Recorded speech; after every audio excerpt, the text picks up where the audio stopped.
Jonathan's been a big friend of Deerfield River Watershed chapter, and over the years has helped us out in many ways, donations and talks and promoting us. All right, so my name's John Bunker. For those of you that don't know me, I know most people here. Hey, Mike, long time no see. I'm the owner of Squaretail Anglers. I think I've been guiding full time now for, I think it's year 11 or so. Deerfield guiding on the Deerfield. I grew up in Deerfield, Massachusetts, South Deerfield my entire life, so it's fishing home waters. So it's pretty nice to see, to be able to guide on waters that you grew up on. I have a picture of, I think when I was like, I don't know, 2 years old, barely holding the fishing pole with my father down on Stone Crusher Run, which is an old name for a run on the lower Deerfield, kind of down behind Deerfield Academy and those sod fields out there. But I have a picture from way back then, so it's pretty cool to see. Not that I knew much about the river back then as I do now, but it's pretty cool to see how the river changed. Changes over time, and the good and the bad. So with that being said, I also have a new name up here. This is Quinn. He's guiding for me. I hired him last year and trained him all summer. He started guiding drifting boats for me this fall time. So I'll let Quinn kind of describe himself and how he ended up down here. You'll learn pretty quick. He's got this Canadian accent. He'll tell you where he's from. Yeah, I grew up in St. Albans, Vermont, not too far from the border. It's pretty much last stop. If you miss our exit, you better have your passport on you. Grew up there my entire life. Then I think around 20 years, I wasn't even old enough to go to a bar yet. My now fiance went to school in Boston and eventually got sick of driving back and forth, and I took off down here. Started working in the city, and then pretty quickly realized that Massachusetts has some pretty cool fishing opportunities, especially if you're willing to work for them. I caught pretty big carp in the Muddy River in Boston with people running behind me. And then, over the years, just fishing obsessively every day for a while. Ended up getting linked up with John through Charlie at Evening Sun Fly Shop. I walked in one day, and Charlie asked me if I wanted to guide, and said, yeah. And I don't know, about a month later, I was spinning John's boat around in circles down the river. So I've only been looking for somebody to help guide me for like the last 2 years, and Charlie Shane knew about it. So he sent me him, and I won't forget it because he's got his accent. He called me, left a voicemail or something, describing, I know bugs. I'm down in PA right now fishing, yada, yada, yada. Like, yeah, I was down on Penn Creek too. So, all right. Yep. So Quinn's a good addition to the group for sure. Okay. So this is kind of like a general presentation that we do for most people or other groups around New England. I added some slides for you guys because you're pretty familiar with the river. There might be some things that you don't know about that'll be in this. But we'll skip through some of the more obvious stuff. I didn't delete slides just because I wanted to go through the whole thing, just in case it sparks kind of something in my head. So this is a quick one.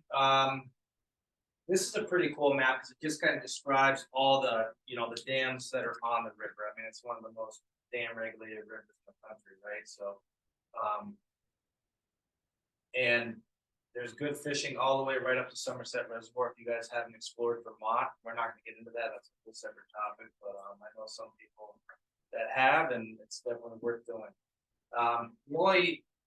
This is a good map. It's a topographical map, and pretty much the Deerfield here running east to west. The reason I put this into my presentations is to describe. It's hard to see with the quality here, but pretty much like the dark, the brownish colors you can see are really close contour lines, right? So it just kind of shows what the Deerfield's flowing through and what kind of ravine it's in pretty much the entire time, right? And so it just shows like how inaccessible some spots are, but being on the river, like being in a boat, it also explains like why you come around one corner and the wind is blowing upriver. Or we'll put it this way: the wind's blowing downriver. You come around the corner, you want to row through dead water, and then the wind starts to roll upriver. what normally happens.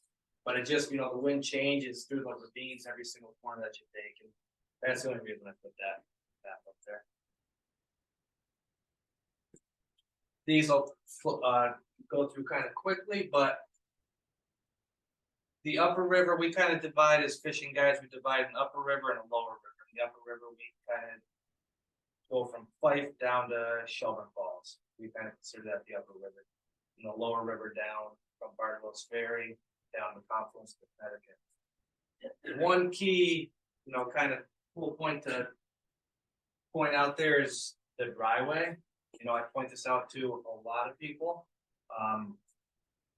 mostly because it's a cool stretch to fish, but it's hard to get to. No matter how you want to get in there, it's just, unless you want to walk down the stairs and fish, the dam pool right at where the whitewater boats put in. Most of it, it's hard to get in there.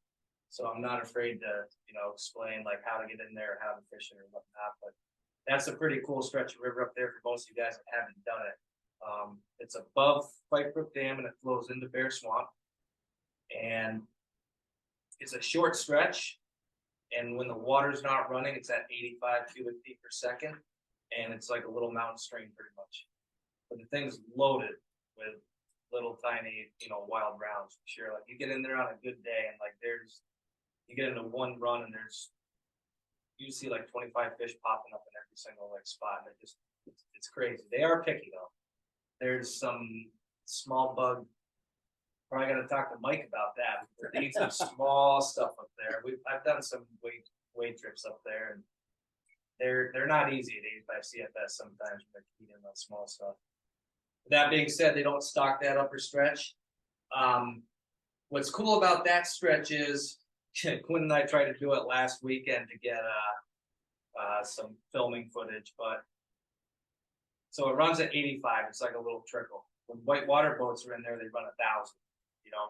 They have guaranteed so many releases during the weekend, whatever it is, 30 during the summertime, and they run 1,000 CFS through there, which is fun to row, but not fishing. Can't say I'm taking a client through that in 1,000, but 300, 400, 500. Like anytime you see the dry weight, 3, 4, 500, it's definitely worth fishing. Like throwing bigger streamers if you want to, chuck meat. It can be pretty fun up there at that level. The bigger fish kind of move around quite a bit.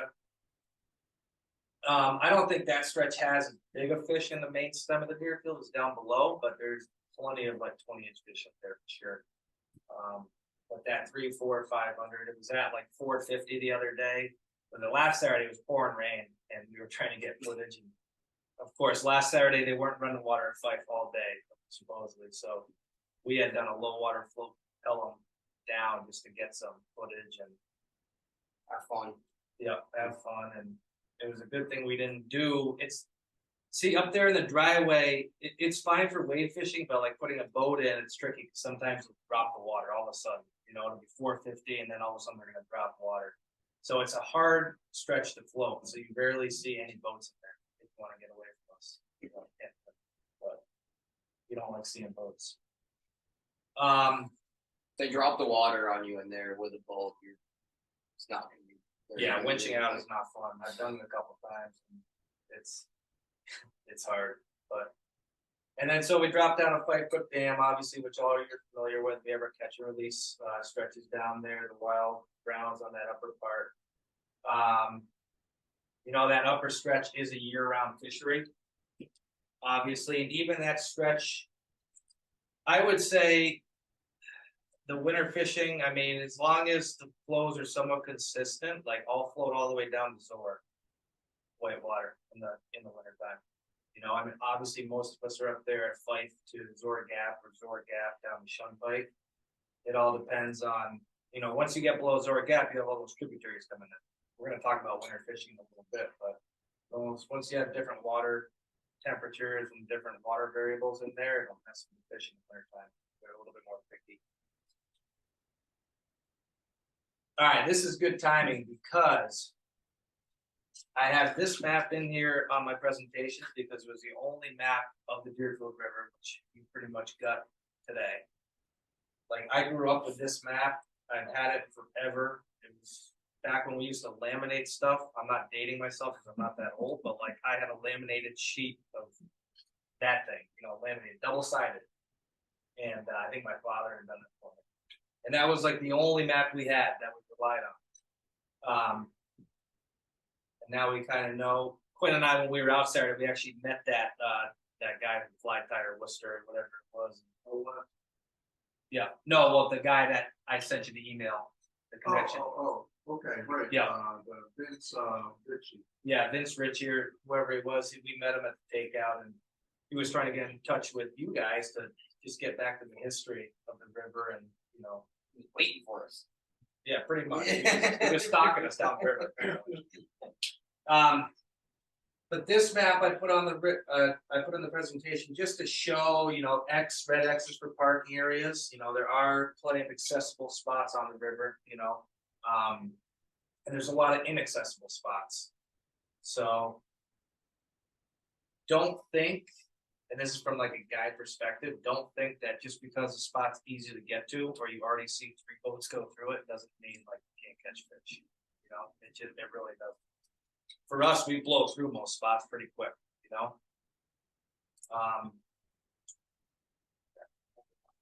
Even if we're catching them, I mean, we usually, you know, you catch or keep a fish out of one hole and then you keep moving on to the next good one.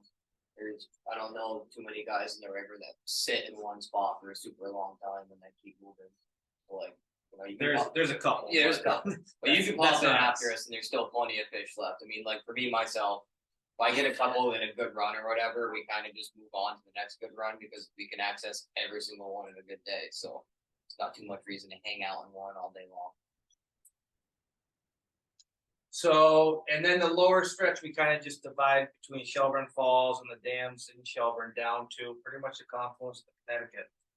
And that's kind of more of the less pressured area for sure. You know, I mean, when they stock fish at Bartol's Ferry, there's going to be guys at Bartol's Ferry, but from there down to Stillwater Bridge, I mean, it is inaccessible except for one spot, but that's probably the most secluded stretch on the entire Deerfield for sure. And then from there, behind Deerfield Academy, all the way down to the confluence of the Connecticut, we've got Trout pretty much all the way to the mouth of the Connecticut. So, Can you get in between the number 3 and number 2 dams and fish down there as well? you can. Yep. You can. From a boat, I mean, it's, you know, you can't wade fish it, but yeah. So like, you know, you have Wilcox Hollow, you have Gardner Falls, right? You have those spots that you can get into. I mean, there's a ton of fish in all those spots also. I don't really put the boat in there, to be honest. I kind of like fast water, moving water. I'm not into, you know, slow water stuff.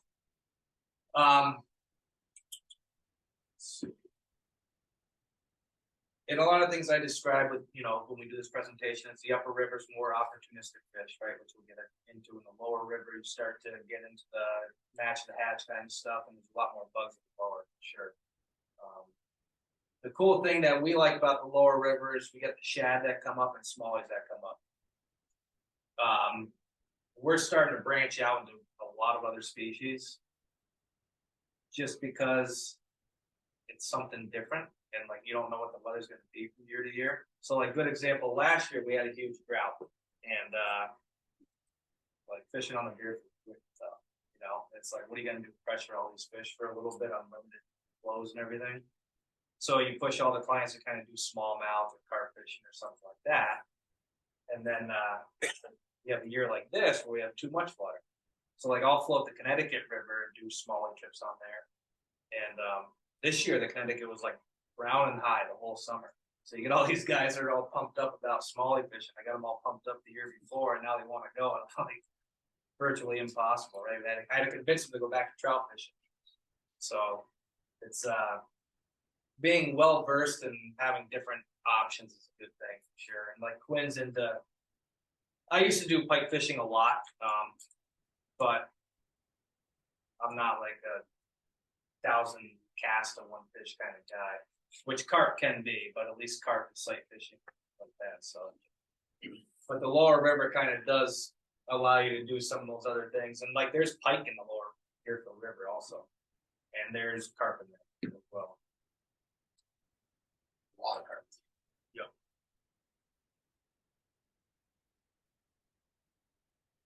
We'll just kind of skip through this one. This is just describing the water levels. Obviously, you guys know 125, 130 is low water, and they dump anywhere from 800 to 1,000. The release times we know change. You know, the good thing about the release is they don't really, it's in your benefit. So most of the time they don't run water if they say they're going to. It's not like they run extra water unless they really have to, you know. So if they say they turn it up, they'll turn it on at 9, they might not turn it on at 10, but they rarely will turn it on at 7 or 8, right? So it's like beneficial to you guys.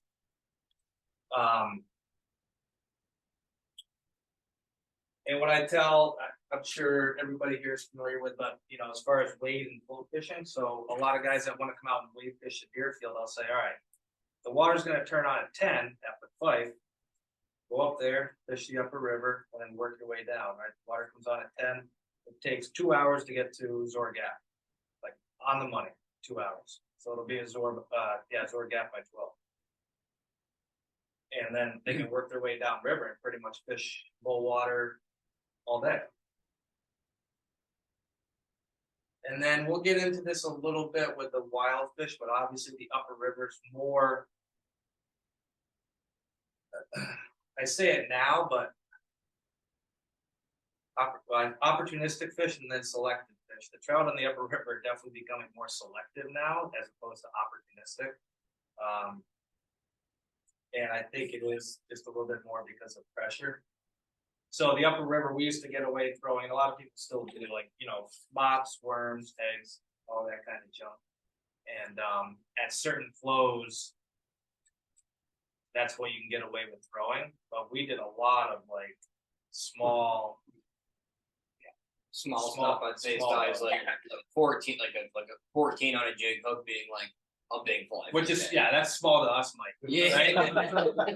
I rarely go over. Those are the big fly for the day. I mean, Yeah. I'd say there was plenty of days where I probably don't go as small as this guy over here, but I mean, like, you know, 16 would be that small. 16 to 20 range can really produce a fish. So the deal with like the boat fishing is we got to get the fish to move like 3 feet deep, pretty much on the first trip, right? Like if you're wade fishing and throwing small stuff, you're working the water, you're working the seam the entire way, like 6 inches at a time if you can do it, and you're covering a run a lot more efficiently than we are.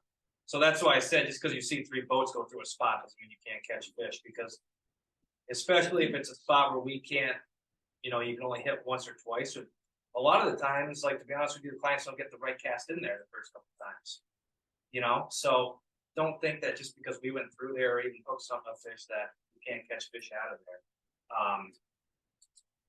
But we need those fish to move like 3 feet to eat a fly, right? Like there's tons of midges in the Deerfield, which you probably know from Mike. Like they eat them pretty much all day, but the fish isn't going to move 3 feet to the midge. It's not going to happen. So like I have a lot of clients that are good midge fishermen, wade fishing on the Deerfield, but we can't get them to eat them out of the boat unless we, you know, run it over and over and over. But I like trying to get fish on the first or second rip and then move on. So that's why we kind of use bigger flies to get their attention, or we'll run a big fly and then a small fly behind it. I mean, last year, like we had a lot of good luck.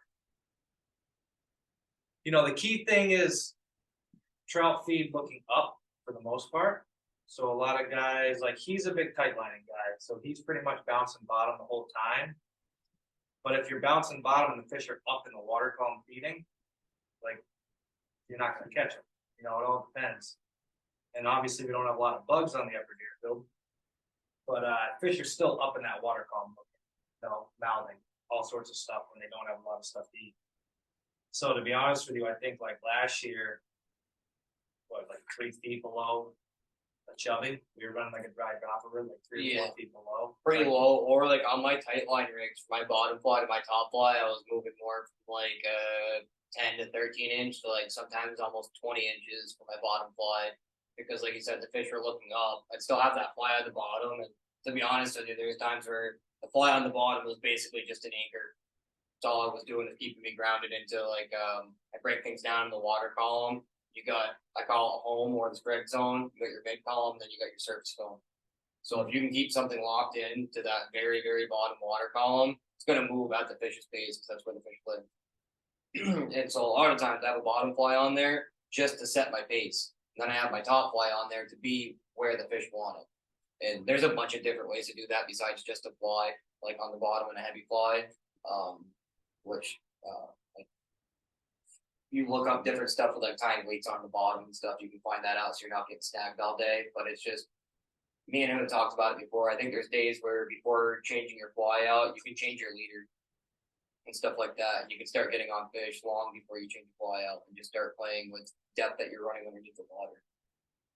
The key thing with us on the Deerfield is like we stick, at Driftboat Guide, we stick with flies that we know that work. We don't get too crazy with trying different stuff. Like if you guys come in and wade fish a run, you walked all the way in there, so you're gonna try everything that works until you find something that does work in that spot. And to be honest, like a wade fish guy would probably catch more fish out of a run, right? Because we're just using what works. If we get one there, fine. If we don't, we just move on to the next spot. So we're just trying to find those more proactive, aggressive kind of fish throughout the day is what we look for. But like what Quinn was saying, that was a good point of keeping, a fly on the bottom, because obviously your speed, your water speeds are different from surface to bottom, right? So like everybody thinks that throwing an indicator is bobber fishing and cheating, but there's a lot more to an indicator rig than what most people think. And we try and simplify it as much as we can in the boat. So for the most part, like I run right angle indicator rigs, and simple is sometimes better. It's more about the drift than anything. And that goes back to the whole fly thing. Like we know what they're going to eat on the Deerfield. It's just trying to get the eat to register on the rig. So that's why a lot of guys went to tight line, because you feel a tight line. As soon as they eat it, you feel it. With a bobber or a dry fly, like a big dry dropper rig, fish can eat it without you even, no matter how good your drift is, like they can, you see a little twitch. Like we had some days a couple years ago where the fish were so finicky that even I'm in the boat and I'm like, there's no way that's bottom. Like we got a 4-foot rig on it, like we're in 6-7 feet of water. Like there's no way it's bottom. And it would tick like it was hitting rocks, and it was fish every time. After a while, like not feeling a fish or something like that, it messes with your head mentally. But See them pause too, like you'll see like when they're see it on the Swift River a lot when they're being really difficult. You won't even get like a twitch, you'll just get like a slight pause in your indicators because that fish isn't even moving for it, it's just letting it drift into its mouth, closing it real quick, and then letting go. So like they're never even really like bobbing underwater, you're just letting it fall into their mouth real quick, and you're just getting like a slight pause in your indicator. Like you're not really looking for it, you're gonna miss it like a lot. the key that I tell a lot of clients is you do just as much downstream bending with any rig as you do upstream. So like for the most part in the beginning of the year when you have a bunch of these dumb stockies in the river, like waters are flowing fast, no matter how much you mend up river, surface current's always going to drag it down. The fish are so aggressive they eat it, like you hit it out and swim off with it before you can set the hook, But once they get acclimated to everything, they become a little bit harder to catch.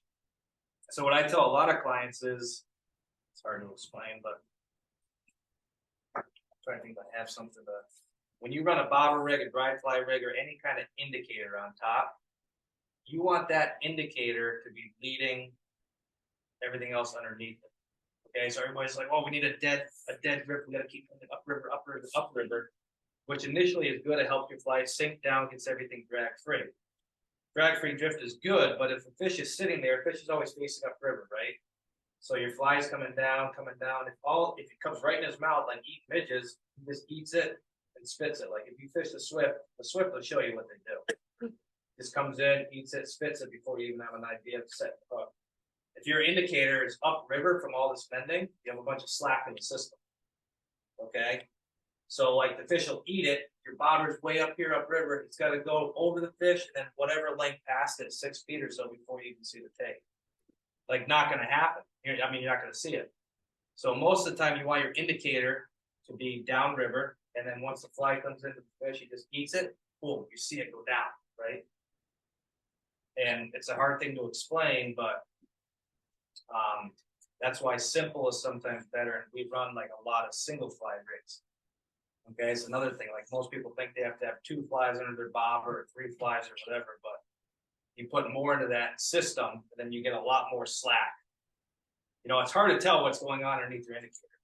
I personally think there's times where they don't like seeing 2 flies that close together too. That's another thing. Yep. So even when they're far apart, I mean, like I've had days before where I'm running flies, 18 inches apart, and I'm not even running like hot spot patterns or anything like that. I'm running natural patterns, and still like not really getting a whole lot out of it. Clip the top fly off, and now I'm catching fish. And like, I think a lot of it is, especially since like people have been reading about competition fishing and stuff like that. There is a lot more people effectively fishing nymphs on a European nymph rig in the river than there ever was before. So the fish are seeing this stuff like more than they like. I'd say if it was like 5 years difference, fish are seeing like good flies in good drifts a lot more than they were before. Because 5 years ago, most guys were just throwing indicators and stuff.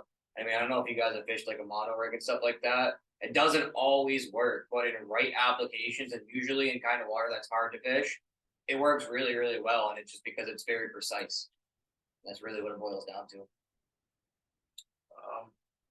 Yeah, and there's times where like a bobber rig will outfish a tightline rig. Most of the time, a tightline rig, everyone says, gonna outfish everything, but not always the case. You have a windy day, tightline rig does not work.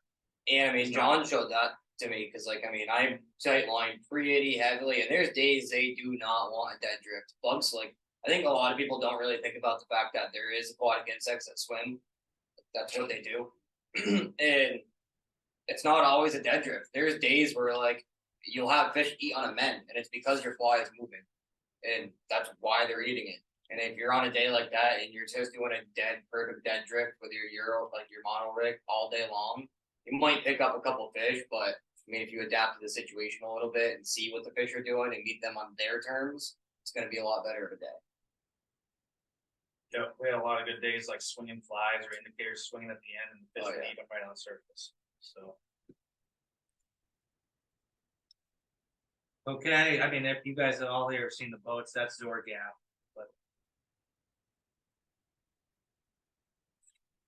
And obviously we run, rubber boats here just because of the inaccessibility, right? Put-ins and takeouts, they're exactly how we like it, right? We try and limit access the best we can.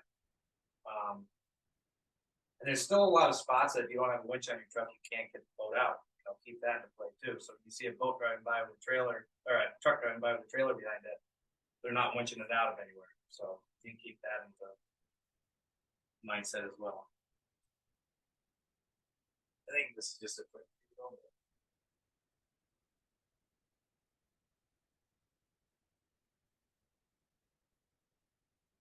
That's how we get the boats down at Fife. So we were going to ride that slide last week, and then I saw that video and was like, so now that we have Quinn, right? We got somebody to put in the boat because my clients just look at it and be like, "You ain't getting in it," We used to rappel them down, and that's how Mike Dodona got hurt. A couple of years ago, was trying to get the boat down there, right? It's actually safer just to let the boat go. I shouldn't have showed Quinn the video because you can see the tree that's dead center, and it's hard to get around it. But I think if I get the oar out, I can kind of steer myself around it and get right into the river. But yeah, we got GoPros and all sorts of footage now, so we'll make sure to get it on camera. Okay, so obviously, I think the key, the most attractive thing about the Deerfield is that it has wild reproducing fish. Okay, so browns and rainbows, depending on what stretch you're in. Luckily, we have Mass Fish and Wildlife that puts a lot of stock fish in the river, and it kind of supplements the trout that are in there during tough times of the year. But as you know, there's a ton of wild browns in the upper river for sure. They're in the entire river, but the last couple of years there's been an unbelievable amount of little wild browns that we've been catching. So this year, for example, we were catching a ton of those 8 to 12. or even smaller. Like Yeah, I mean, I'd say like those are 2-year-olds. Like last year's Yeah. fish, like we were catching a ton of them this year, right? So last year we had the drought. Just to put it in perspective, we had the drought, minimum water releases, and they somehow still got it done. So it'll be definitely cool to see what happens when they get the minimum flow bumped up. And then we had an extreme this year. I mean, it kind of calmed down by fall time, I guess, but they are pretty resilient. We'll put it that way. It'll be pretty cool to see. Now that we don't have wild browns up there or stock browns up there, it'll be cool to see how well they take over. I mean, that brown right there was what 2 days after it was like 17, right around 20,000 through Zor Gap. And that fish was 2 days after that, and he was living a pretty happy life, having a good time.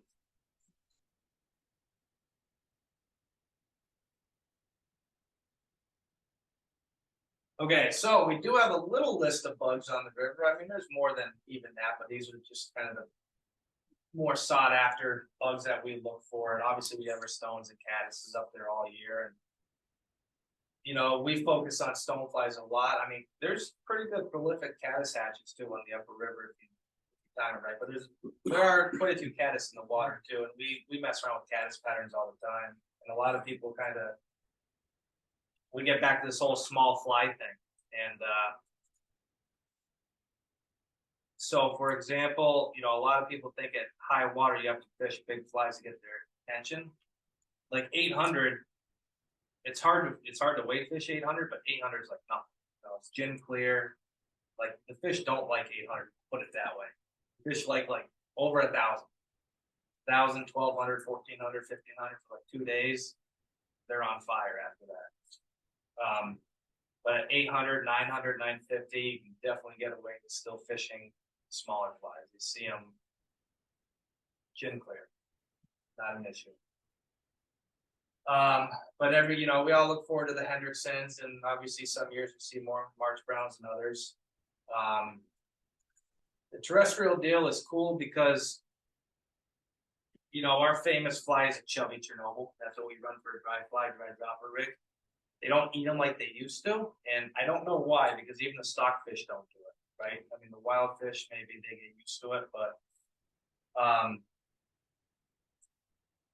the longer the water's up for duration, day and night, the better those fish will eat dry flies, pretty much at high water. So like the more time they have to get on the banks and stay on the banks. Like the fish will move a lot in the upper river, but they also sometimes won't move a lot. Right? So like in the Charlemont stretch, you get the water release going down from Charlemont, and those fish will just stay in the same hole, and then they just have that much more water over, which makes them that much harder to catch. Up at Fife, they will do a lot more maneuvering around, and you'll be surprised to find out like where you find fish at low water that you wouldn't think would be there either. Like once those stock fish are put in, those wild browns kind of they go off.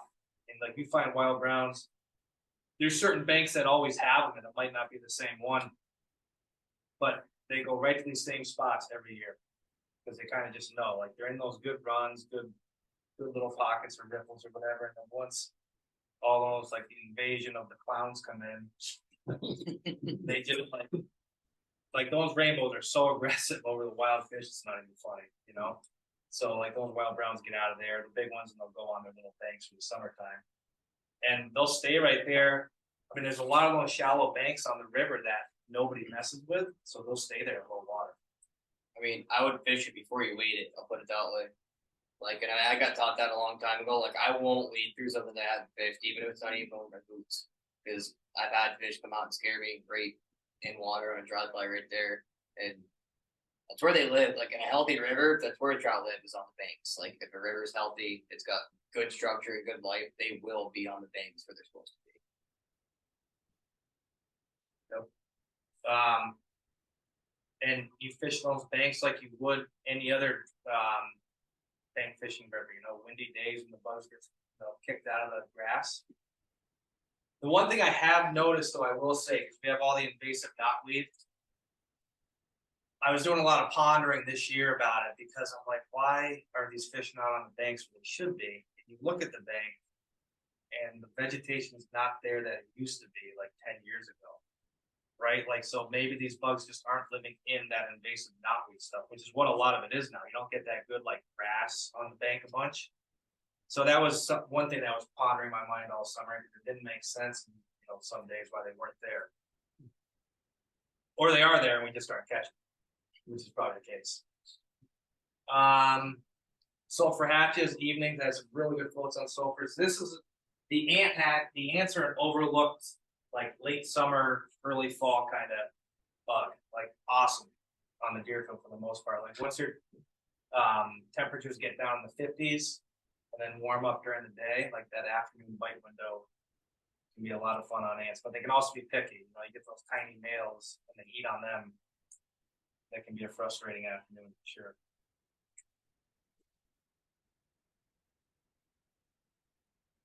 All right. Year-round fishery, like I said, we'll just go through this one kind of quick. Yada yada yada yada. All right. All right. So the season is winter fishing, right? Obviously, we could do a whole presentation on this. Quinn and I got quite a few presentations lined up for this winter, and we're going to transition over to winter fishing because winter fishing has been like crazy the last couple of years. Thank you, global warming, I guess. You know, the days when I started out guiding in the wintertime, it was so cold that you couldn't even put a key into the truck to unlock it. You couldn't get your wading boots off until you got in the truck to thaw them out, or you had to walk into the bar with your waders off. And it always took like, I don't know, 20 beers until your waders thawed. Naturally. Yeah. Frozen guys are almost a thing of the past now, to be honest with you. I think maybe just because we're getting soft and we don't want to go out on those cold days anymore. But the big thing about, and I'll let Quinn get into this a little bit, but winter fishing's been awesome just because I think the water temperatures are more stabilized for a longer period of time. Okay, so until this week, everything was just kind of, the weather was sort of just playing, right?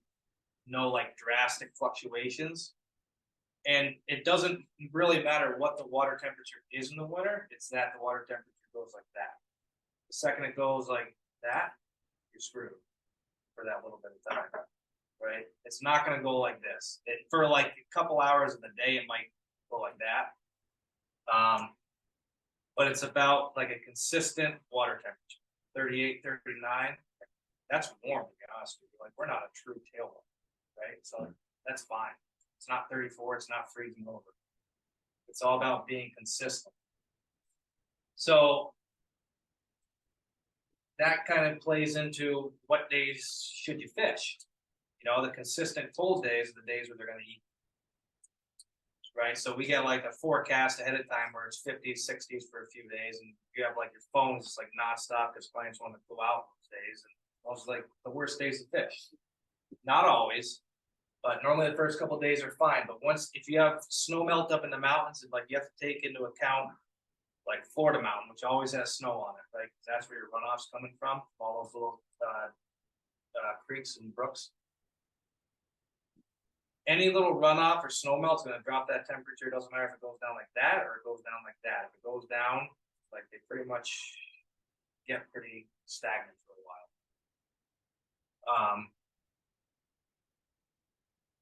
Like last weekend, for example, it rained. We were out Saturday and Sunday messing around. It rained pretty hard Saturday, Friday night, right? We got all that rain. And Saturday too. Yeah, it was supposed to. We got dumped on. We got some. If you guys don't follow us like on Facebook and stuff, so Quinn took a voluntary swim in the river Saturday because we lost. I'll admit we lost a oar off the boat. So if you haven't rowed a boat, like boat with one oar is virtually impossible to do anything with.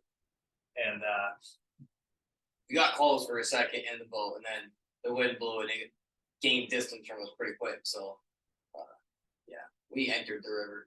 Rather rapidly. He just got that big prospect patch across his back, you know, so he knows what to do with it. So he jumped right out of the boat and went for a swim. We got part of it on video. But there was a lot of rain that day, and we thought it was going to shut right off. until we were fishing low water, and fishing's like silly right now.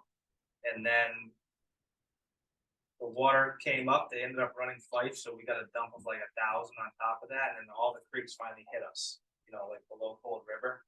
And we were taking out a shunt bike, and it's like chocolate milk, probably 34 degrees, not a fish to be seen. I'd say we had like an hour before where it was like good. The water was clear, things were doing good, we were catching fish, things were pretty easy. And then, Well, we lost an oar. Well, rain. I think we heard a rainstorm coming down the valley, and John asked me, "Did you hear that?" Like we both turned around, like you could see it coming down. It's like we're digging for rain jackets. I'm pretty sure that was our sign for the day, because I rode back to the truck pretty rapidly after that.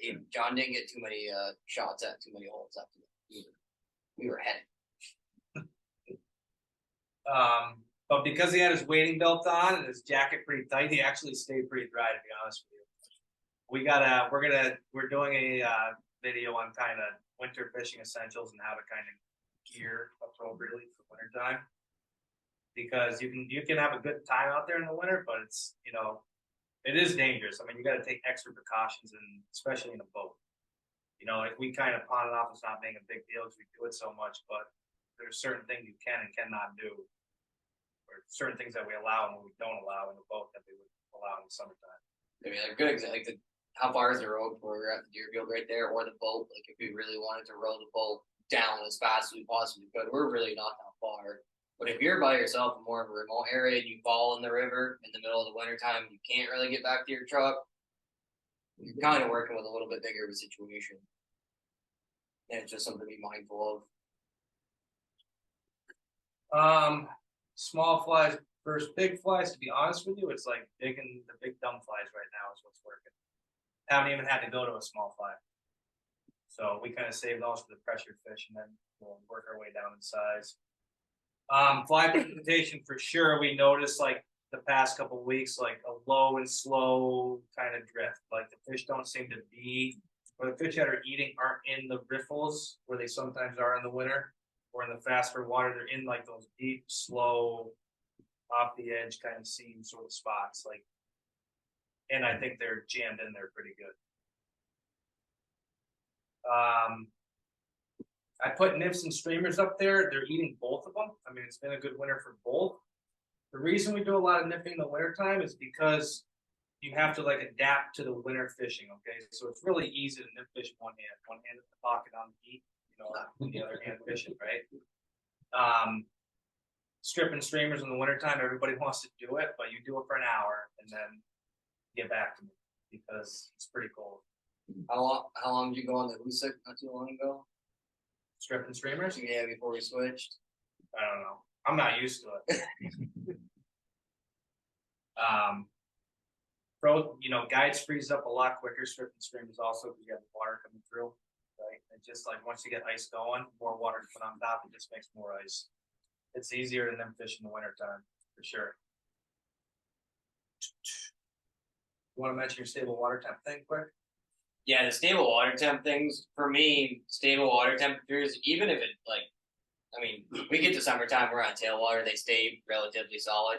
But growing up in northern Vermont, water temperature was pretty much everything. I mean, in my experience growing up, I fished for a lot of wild fish in northern Vermont, and they know the river, they know what's going on. On a dropping water temperature, I've never found fish eating very consistently, and it's, in my opinion, because they regulate their body to what they have for food in the river and stuff like that. So when they're not planning on eating when the water temperature is going down, but when the water temperature comes up, their metabolism is starting to jump up, and then things are starting to go on, and they're saying, "Hey, I'm gonna go eat some food." So even if it's in the wintertime, I was getting excited because I'm used to having snowpack. So I kind of thought that the rain was going to make really, really quick work of the snow around here, and that we were going to have a day of 50-degree rain. Didn't work out like that. It was quite a dream. But in situations like that, I mean, in wintertime, when you have a wicked warm streak like that and you get a good water temperature spike with some warm rains, especially I'm a little bit farther towards the coast in here. In my area, it didn't work out like I wanted it to either. But I've had it before down there where even on the stocked rivers that are like a straight up stocked river, there's no wild fish identified in there. I've been out in January on a really, really good temperature spike catching fish. And I mean, I'm sure you guys probably know of like the Squaretail and the Nistis River. I mean, on a good year with water, those fish actually do live like an entire year. They will stay there. And they're pretty hard to get in the wintertime, especially there's not a ton of them. And they're pretty, I think those fish are pretty confused on their first year of actually what's going on with their life. But you get that one rising water temperature, you can go on like a lot of rivers that you wouldn't think you're going to catch trout if they're there. Sometimes they don't look that great. Catch a lot of them that are like blind and both eyes and spawn and cooking stuff by the time January comes on, but they're there. But even if there's not a hatch, like the body tells them the metabolism's Yeah. spiking, right? They got to do something. Whether it's go search for food or do something. Got to eat. But as far as the water temperature going down, their body's telling them the opposite. Is a trout body a body or is it, what do you call it? But they're just going, they're going to find somewhere to hide and conserve as much energy as they possibly can until things look a little bit better.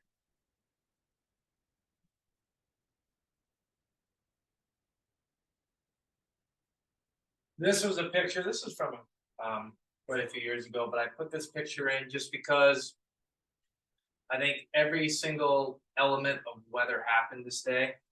I mean, it was like this guy just had hip waders on and like a pair of whatever, then jogging Adidas shorts are or pants are or whatever. But snow, sleet, freezing rain, wind, like everything all in one day. I mean, just completely soaked. And so be prepared for the elements. You have no idea what's going to happen.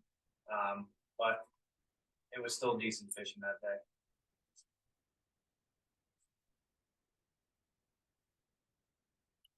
And this one I throw in just because you never know when the big ones are going to eat. Okay, so this fish, two quick stories. This fish was like May 4th or something, the first week of May, when you think you'd be banging stockies all day, which is what we did.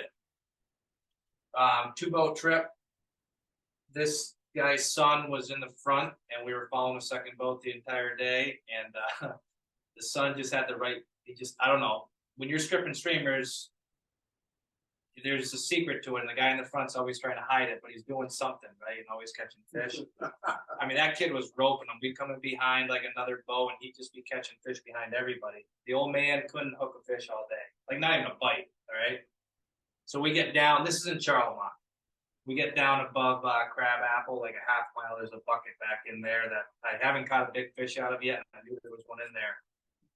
He's stripping through. All of a sudden, the guy stands up. He's like, "Oh, I got a big one. I got a big one." I'm like, the guy hasn't felt the fish all day. Like, they're all going to be big. And then I see it come up to the surface. And so that fish was 28 and a half, something. Yeah. Like, when you see them that big, you think, okay, there's a 30, So it was the beginning of May, no waders that day. Water was shrinkage cold, we'll put it that way. But I happened to jump in there for a few minutes, and we finally got the thing landed. But that was a big one. So it was a female, so you can see her fin was all beat up by the male from fall time spawning. So there was a male in there somewhere. This one was it was on my birthday a few years ago. It was the middle of July. Okay, bright sunshine. You can see it in the background, like barely a cloud in the sky. It was like 2 o'clock in the afternoon, and he caught that one. That was on the bank, like 18 inches of water. So that one was in a bucket earlier, but that one was on the bank in summertime. That one was actually caught 5 years later by Cam Chiaffi, guys for Harrison's. He caught it relatively on the same bank 5 years later. It was a big female. But that also just goes to show you how long these fish go without getting caught. Because if we catch one, that one was 26 and a half. If we go to catch them like that big, we all know about it. But it just goes to show, one, how long they can live, right? And then two, how long they can live and not be seen. Go ahead. Do you find that it's more often this is big than this is big? Depends on the time of year.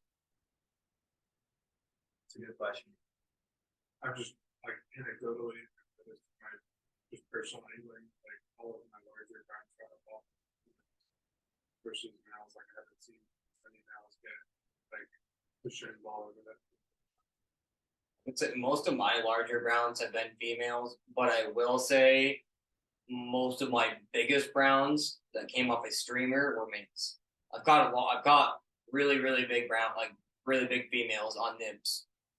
I haven't caught a ton of big males on nymphs. Honestly, I don't think I've ever caught a big male on anything but a big streamer. But I mean, I've caught some like pretty big females on flies that, you know, were smaller than the dots in the fish's head. So I think that's one thing. I think the males do end up a lot more aggressive, and I think that I think a lot of people discount nighttime fishing and the fact that brown trout do get nocturnal and they do feed on big prey, and I think that is a big part of it. And I think those males are a little bit more aggressive and they do a little bit more of their feeding at nighttime, where a female is going to post up in a feeding lane and kick out other trout and sit there and eat bugs all day, rather than a male, he's going to go get into something and pass a bug. I think the males are younger when they want to start spawning for sure. Because you can see a lot of younger males like behind a red, Yeah, or behind a female. that's true too. I mean, which I think goes to say for like most animals. I mean, like with deer too, like when you have those buck to doe ratios and stuff, I think it's the same kind of thing. Hang on, let me just finish up and then we do questions. All right, quick one. So this year, right, we haven't had this much water since Irene. I mean, Irene was a lot more, but so we drove up during pretty much the peak of that rainstorm we had in whatever, July 10th. This is the takeout that we do above Zora Gap. We could literally take the boat and drag it across to. I mean, we didn't float that day, but it was pretty amazing. That's at the corner below the Christmas tree pool, right up to the water, the road there. July 10th, and then July 14th, a few days later, still down. It was down to like, I think it was higher than 25. It might have been 3,000, but I fished it at 3,000 and caught fish before. We got to the takeout that day, and I could see that it was that color, but it wasn't like brown. This is also July, right? This isn't wintertime runoff.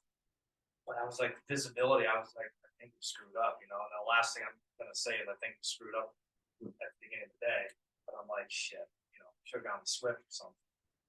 But 4 days later, like those are only a few. Like it was the most insane brown trout fishing I've seen in a long time. They were all on the bank. So at 2,500 above 2,000, the fish just aren't in the middle of the river for the most part. When it's up for a while, like they're on the banks. I mean, at 17,000, they were up in the trees and like in the bark and stuff. But you know, we lost a couple fish, I'm sure, but they recede with the water, so not a big deal. And they were just, it was really good water. Every single little bucket on the bank like had a fish in it, and like the fish were suicidal. So I mean, you can see from these pictures, like we're right on the banks of all, you know, of all those fish. Where I was saltwater fishing with my father that weekend, and I remember like texting John being like, "How was today?" And he sent me a few pictures, and I was like, "Well, probably because I mean, we went striper fishing that day, and we were going to look for bluefin, and then you couldn't even see like 30 yards across the ocean, so we're like, that's not going to work." And then it turned out to be downpouring rain, so then we ended up just like straight up casting 10 weights for an entire 8-hour day for like 5 stripers. And then I got home and got these pictures and was like, wow, probably shouldn't have told my father it wasn't worth it to go up there today. It was a good day. But that just goes to show you like how quickly, you know, fish can get back into the zone of things. That's it. So any questions now? Very good. Thank you.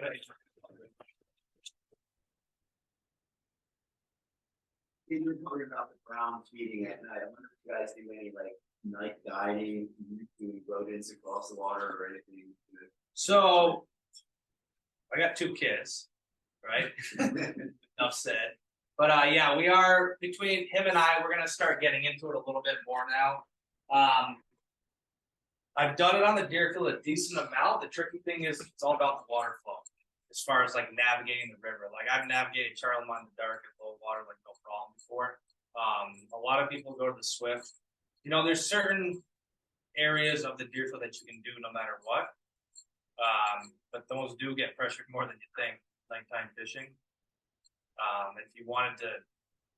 If you get the right flows, you can float all night long and kind of get those bigger pools and stuff. And so it makes it tricky because those big browns, like, they move a lot at nighttime, just like any other animal, like a deer. Like, it might be right here during the day, but once nighttime comes, like, it might not be in the pool, he might be behind you when you just walked in the water already, right? So they can be anywhere at that point, I think.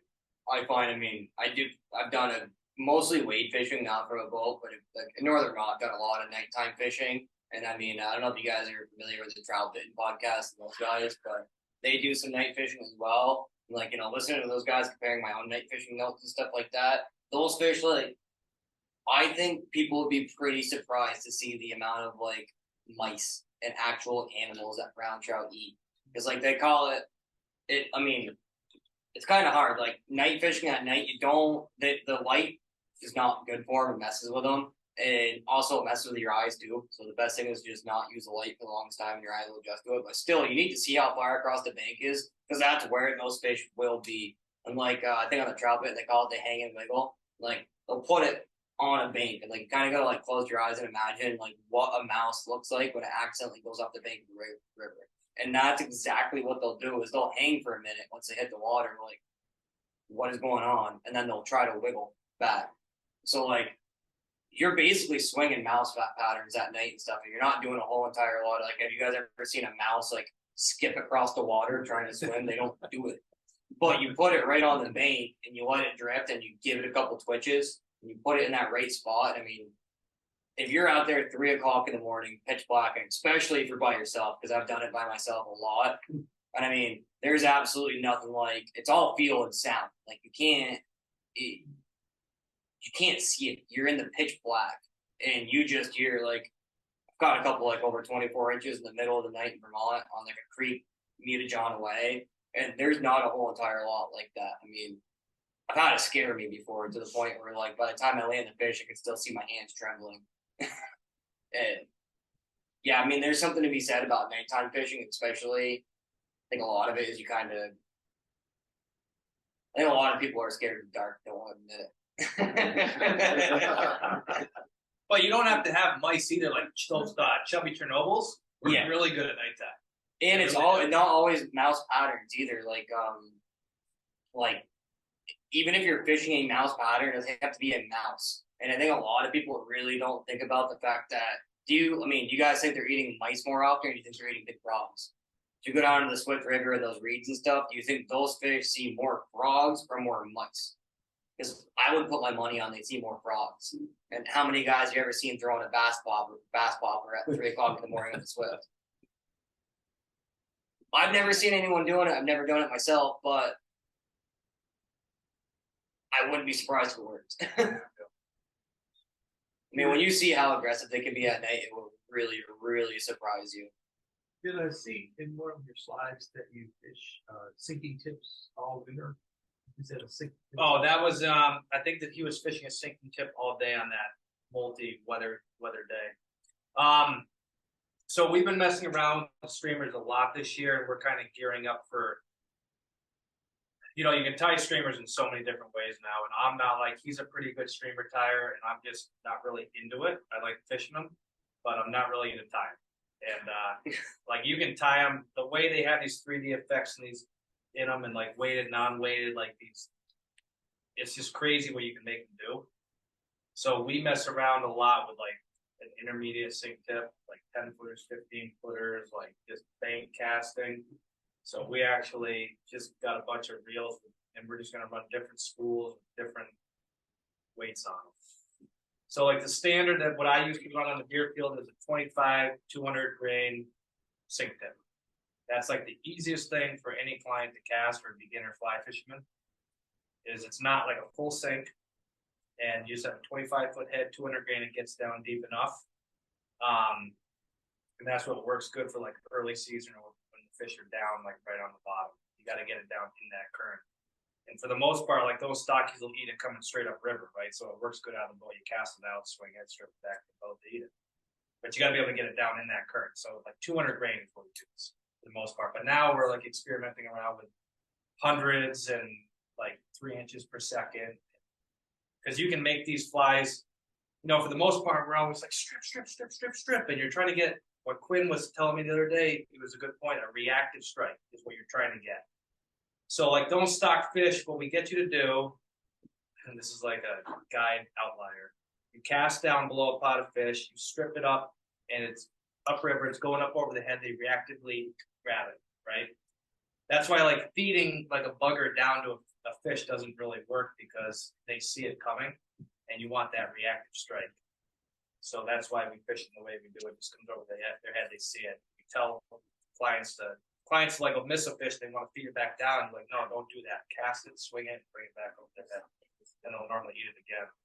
But now you can get streamers to like pause off the bank and make them swim, right? Like if a bait fish is wounded, the thing's not going 100 miles an hour upriver, right? Not doing it. Feed it to them, don't take it from them. Yeah, that's what he's saying. Yeah. And that's like, I mean, that's, you can imagine going down the river and you can imagine where a brown trout would sit. I mean, I think like a bunch of us here could probably close our eyes and imagine the perfect spot a brown trout's going to sit to you. A lot of people strip a streamer over that and be like, moved right over, had plenty of action. It's not really what that brown trout wants. He's not going to turn around, swim down the river, make that big of a move to go eat it. Maybe on a good day he will, but if you stop it right over his home and you got like a wounded fly that's just kind of fluttering over him, and I mean, like I do a lot of dead drifting streamers, like just straight up dead drift, a twitch here and there. In my opinion, a big brown's gonna eat that way before he chases down a bait fish, because if he's been in the river long enough, he knows that there's gonna be another one. And they want the easy meal. They're lazy. Those They're same lazy. thing, like same thing saltwater fishing. Like, I mean, I don't know if you guys done much saltwater fishing, but you start fishing stripers, and you know, you find like you really get into that like, you know, 25 to 30 inch class, and you like really start longing for like that 35 and above class, and you find that 35 and above class, and you realize they're the laziest fish alive. Like you hook them and they'll do like half a run and then just lay there because they know they're 35 pounds and you might not get them in anyways. But I mean, you get those 28-inch fish and like they will pull you around all day long. And I feel like, not fighting wise, I feel like you get into a good brown and no matter what, they're gonna give you their business. But as far as like being lazy and stuff, I mean, the Swift River will show you, like, and granted, those aren't wild fish, but they've been in there a good enough time to the point where they've seen things going on. They are the laziest fish in the entire world. You could probably try to hand feed them a brook trout, and if it didn't have a fall on top, they wouldn't eat it. They're just the laziest things in the entire world. They are. Any other questions? All right, well, thanks a lot. Yeah. And thanks to Matt. Matt was the one who recommended we bring Jonathan in. Thanks, Matt. It's a good idea.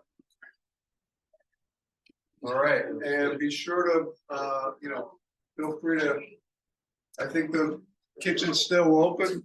Yeah. Rolling. Everybody's hungry, there's still food, Yeah. there's still drinks at the bar till 9, so just let us know. And thanks again to Shelburne Springs.